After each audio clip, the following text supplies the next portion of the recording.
తీర్థయాత్ర కార్యక్రమానికి స్వాగతం. మన రాష్ట్రంలో ఉన్న నవ నరసింహ క్షేత్రాలలో ఒకటిగా విరాజిల్లుతున్న దివ్యక్షేత్రం కదిరి. అనంతపురం పట్టణానికి సుమారు 100 కిలోమీటర్ల దూరంలో ఉన్న ఈ క్షేత్రంలో సాక్షాత్తు లక్ష్మీ నరసింహస్వామి వారు కొలువై ఉన్నారు. పురాణ మరియు చారిత్రక ప్రాశస్త్యం కల కదిరి శ్రీ లక్ష్మీ నరసింహస్వామి వారి ఆలయ విశేషాలేంటో మనం ఇప్పుడు వీక్షిద్దామా? నమో నరసింహ లక్ష్మీ నరసింహ.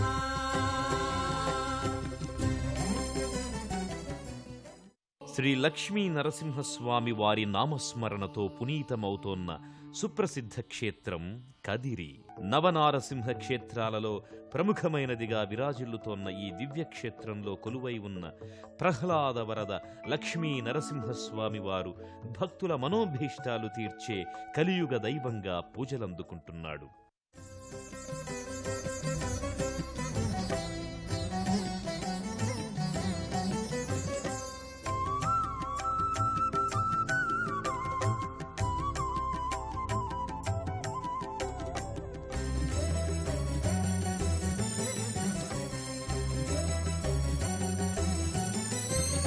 నరసింహ నరసింహ హరి నరసింహ. శ్రీ లక్ష్మీ నరసింహస్వామి వారు కొలువైన ఈ దివ్యక్షేత్రం అత్యంత ప్రాచీనమైన క్షేత్రంగా విరాజిల్లుతోంది. కదిరి శ్రీ లక్ష్మీ నరసింహస్వామి వారి ఆలయానికి కొన్ని వందల సంవత్సరాల నాటి చరిత్ర ఉంది. శ్రీ నృసింహస్వామి కృతయుగాన అర్జున వృక్షమున వెలిశారు. 10వ శతాబ్దంలో పట్నం పాలేగారు అగు రంగనాయకుల వారి గోవులు కదిరి వృక్షం క్రింద ఉన్న సాలగ్రామాలను తమ పాలతో అభిషేకించేవట.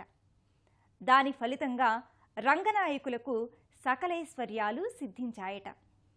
అనంతరం ఒక రోజున నృసింహస్వామి వారు పాలేగారికి స్వప్నంలో కనిపించి గర్భగృహ నిర్మాణం చేయమని నిర్దేశించారు. దాంతో అతడు భక్తి శ్రద్ధలతో స్వామివారికి ఆలయ నిర్మాణం మొనర్చినట్లు చారిత్రక ఆధారాల ద్వారా తెలుస్తోంది. పూర్వం ఈ క్షేత్రాన్ని ఖాద్రి అని పిలిచేవారు. ఖ అంటే విష్ణుపాదం అని, అద్రి అంటే కొండ అని అర్థం. అనగా విష్ణుపాదం కలిగిన కొండ గనుక ఈ క్షేత్రం ఖాద్రి అని నామాంతరం పొందింది. కాలక్రమంలో అదే కదిరిగా రూపాంతరం చెందింది. అలాగే స్వామి ఖాద్రి వృక్షం కింద ఆవిర్భవించడం వల్ల కూడా ఈ క్షేత్రం కదిరిగా మారిందని పౌరాణిక కథనం. ప్రశాంతమైన వాతావరణంలో జనసమ్మర్ధం గల ప్రాంతంలో ఉన్న కదిరి శ్రీ లక్ష్మీ నరసింహస్వామి వారి ఆలయానికి చేరుకున్న భక్తులకు ముందుగా గాలిగోపురం కానవస్తుంది. క్రీస్తు శకం 1322వ సంవత్సరానికి పూర్వపు నాటిదిగా చెప్పబడుతోన్న ఈ ఆలయంలోని ప్రథమ దశను బుక్కరాయల పనుపున కుమార కంపరాయలు 1353 నాటికి పూర్తి చేసినట్లు చారిత్రక ఆధారాల ద్వారా తెలుస్తోంది. అలాగే రెండవ దశ నిర్మాణాలను హరిహరరాయలు 1386, 1418 మధ్యకాలంలో పూర్తి చేసినట్లుగా తెలుస్తోంది. అలాగే మూడవ దశ నిర్మాణాలను శ్రీకృష్ణదేవరాయలు 1509, 1529 సంవత్సరాల మధ్యకాలంలో చేశారని చారిత్రక ఆధారాల ద్వారా తెలుస్తోంది. కదిరిలో శ్రీ లక్ష్మీ నరసింహస్వామి వారు కొలువై ఉండడం వెనుక ఒక పురాణ గాథ ఒకటి ప్రచారంలో ఉంది. భృగు మహర్షి శ్రీ మహావిష్ణువు అనుగ్రహం కోసం తపస్సు చేయగా స్వామివారు ప్రసన్నమై తాను ఇక్కడున్న భృగుతీర్థమందు వేంచేసి ఉన్నానని తన ప్రతిబింబాలను ఆరాధించి లోకమునకు వెల్లడించమని ఆజ్ఞాపించారట. అంతట భృగు మహర్షి వసంత ఋతువునందు వాటిని వెలికి తీసి ప్రాణప్రతిష్ఠ చేసి వసంత వల్లభులు అని పేరు పెట్టారట. అలాగే ఇక్కడ స్వామివారు వెలవడం వెనుక మరో పురాణగాథ కూడా ఒకటి ప్రచారంలో ఉంది. హిరణ్యకశిపుని చంపిన స్వామివారి రౌద్ర రూపాన్ని తగ్గించమని ఇంద్రాది దేవతలు ప్రహ్లాదుడు కోరగా స్వామివారు శాంతించి ఈ క్షేత్రంలో ప్రహ్లాదునితో సహా వెలిసారని పురాణాల ద్వారా అవగతమవుతోంది. గర్భగుడికి వెలుపలి భాగంలో జయ విజయుల శిలారూపాలు భక్తులకు కానవస్తాయి.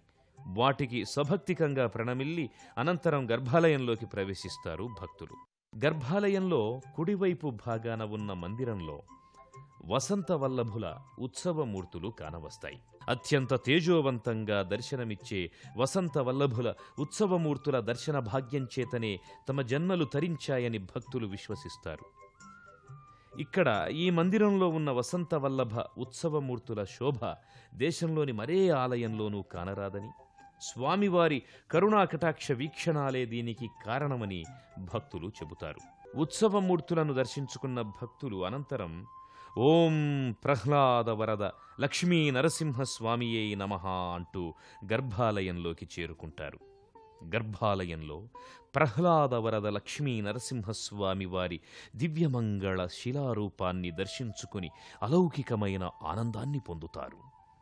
అష్టభుజుడైన శ్రీ నరసింహస్వామి తన 4 చేతులతో హిరణ్యకశిపుడిని తన తొడలపై పరుండబెట్టుకొని అతని వక్షస్థలాన్ని చీల్చుతున్నట్లు ఉన్న శిలారూపం భక్తులలో స్వామివారి పట్ల భక్తి విశ్వాసాలను మరింత పెంచుతుంది. అలాగే మిగిలిన చేతులలో శంఖచక్ర గదా ఖడ్గాలను ధరించినట్లుగా స్వామివారు దర్శనమిస్తారు.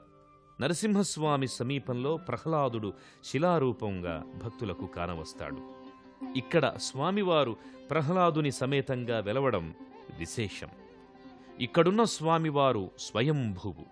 ఇందుకు నిదర్శనంగా శ్రీవారి అభిషేకానంతరం వక్షస్థలమందు శ్వేతబిందువులు దర్శనమిస్తాయని చెబుతారు. 1822వ సంవత్సరం నుంచి ధర్మకర్తల నియామకంలో కదిరి దేవాలయ నిర్మాణాలలో పునరుద్ధరణ చర్యలు చేపట్టడం జరిగింది. అలాగే 1953లో దుర్గా ఆలయాన్ని అమృతవల్లి ఆలయంగా మార్పు చేసినట్లు తెలుస్తోంది. గర్భాలయంలో లక్ష్మీ నరసింహస్వామి వారి దివ్యమంగళ శిలారూపాన్ని దర్శించుకున్న భక్తులు అనంతరం ఇదే ఆలయ ప్రాంగణంలో ఉన్న అమృతవల్లి అమ్మవారిని, ఆండాళ్ అమ్మవారిని దర్శించుకుంటారు.